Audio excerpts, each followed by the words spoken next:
Thank you for watching this video. You will be thoroughly blessed and be thoroughly imparted by the Spirit of God. In fact, in the process of watching these videos, you will be so amazed at some of the things that you are going to hear the Holy Spirit says and impart you.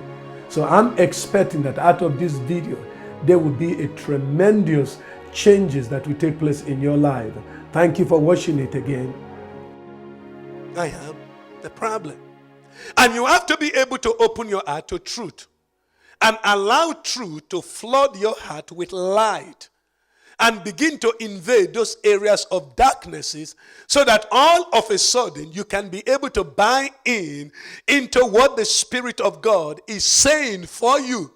And when truth flood your heart with light and you make a commitment to honor that truth, then you begin to see some things that you've never seen before. Okay? Now, so what is it that hinders the prosperity of our soul or prevent our soul from fully coming to the place of prosperity and embracing the fullness of God? It is called soul wounds. Okay? Soul wounds. See, you could sing really cool, sing anointed song, but you have wounds in your soul. You could be a great preacher. You preach to the world. People will fall down and they will cry. And I mean, get so imparted. And yet, you live your life with wounds in your soul. It's really amazing. It's really amazing. I mean, you could come to church and open the door, raise up your hand, do all the right things. And yet there is a wound in your soul. Sometimes we know of this, and sometimes we don't even know of the wounds that are lodged in our soul. And these wounds have the potential now to cause your soul not to experience the salvation, experience the prosperity that your soul is supposed to experience.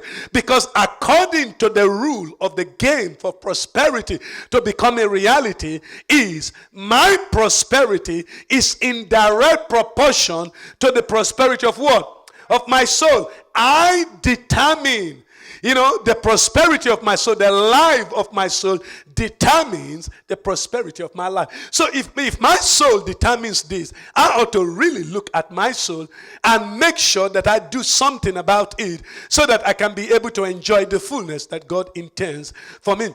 So when we talk about soul wounds, what are we talking about? Okay?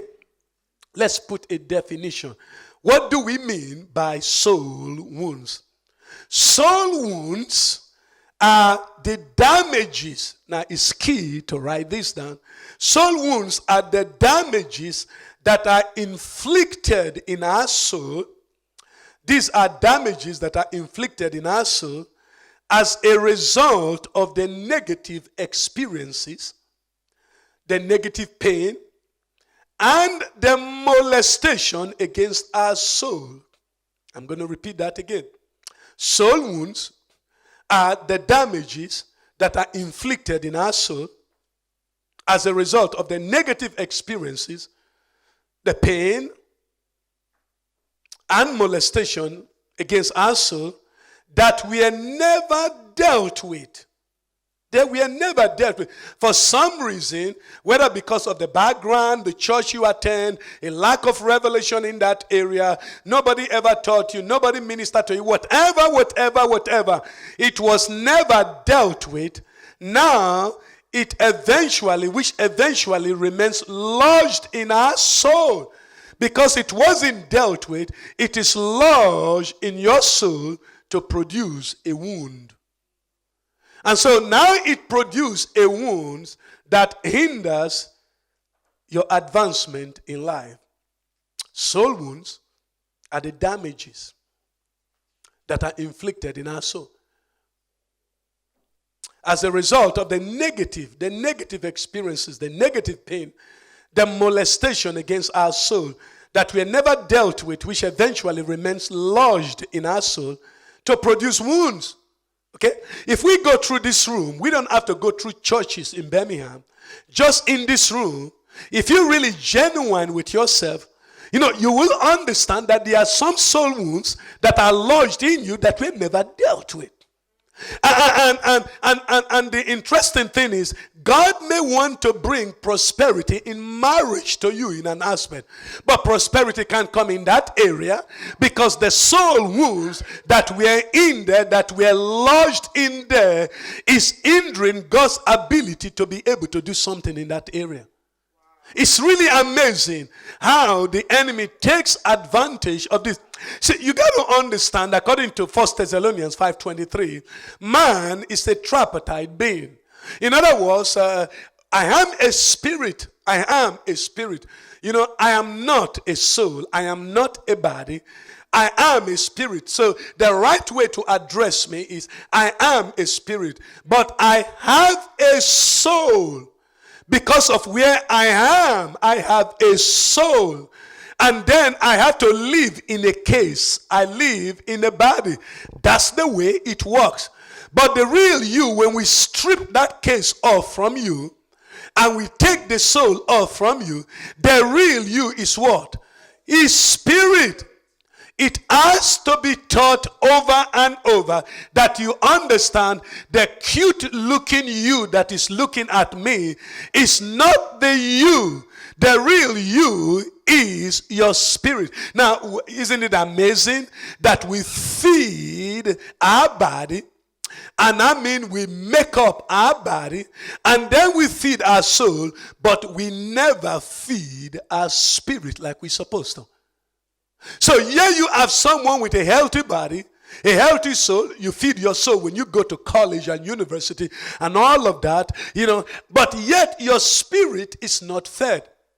And the real you is your spirit. That is the part of you that dominates your soul and controls your body. And by the way, when we talk about body, the meaning of body is not this physical here. Okay? It is a way of thinking. That's what it means. The flesh. The flesh is a way of thinking that eventually affect the physical body. And so even though you say, well, this is the body, and no, this isn't your flesh. It's a way of thinking. The way of thinking. That way of thinking eventually becomes a manifestation. And so because I'm a spirit, when I get born again, the only part of me that is regenerated is where? Is my spirit. Your soul was not born again. I mean, your soul is exactly like it was, when you were an unbeliever. Nothing changed from your soul when you experience salvation. Salvation often is described to magic.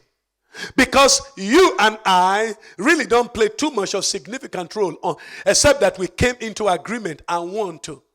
And when you came into agreement, your heart believes it, your mouth speaks it, and just like that, you got born again.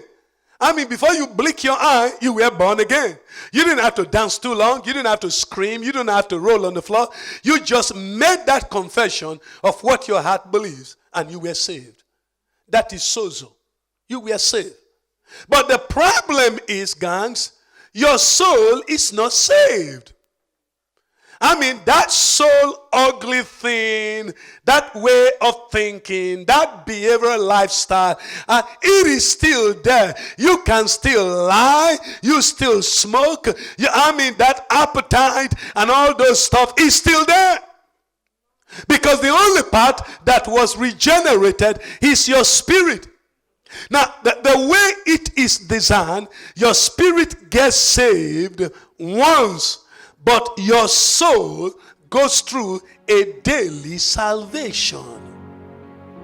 It goes through a daily salvation. That means every day your soul got to be saved. Thank you for watching the video. If you've enjoyed this short preview and wish to order the full copy of the message, please follow the link in the video description and complete the form or email contact@rlachurch.org. Thank you.